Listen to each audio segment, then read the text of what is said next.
মিশার রান্নাঘর থেকে আজকে দই বড়ার টেস্টি রেসিপি নিয়ে আমি হাজির। তোমরা দেখে নাও আমি কিভাবে দই বড়াটা রেডি করছি আর কি কি চাটনি বানিয়ে নিয়েছি। প্রথমে আমি কালকে রাত্রিবেলা 100 গ্রাম বিউলির ডাল ভিজিয়ে রেখেছিলাম এবং আমি নুন দিয়ে সামান্য মিক্সিতে পেস্ট করে ভালো করে ফেটিয়ে নিচ্ছি। এরপর আমার সাদা তেল কড়ায় গরম হয়ে গেলে এক এক করে বড়াগুলো ভেজে নেবো।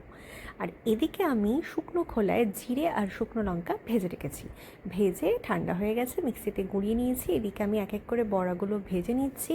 বড়াগুলো সুন্দরভাবে ভাজা হয়ে গেলে আমি বড়াগুলো তুলে নেবো আর আধ ঘন্টা জলের মধ্যে আমি ভিজিয়ে রেখেছি এবং বড়াগুলো আমি দেখছি নরম হয়ে গেছে আর তেলটাও বেরিয়ে গেছে। এরপর আমি এক এক করে বড়াগুলো একটা পেপার নিয়েছি, তার উপর রাখবো আর একটু চিপে চিপে দেখবো যাতে জলটা সোক করে যায় পেপারের ওপর।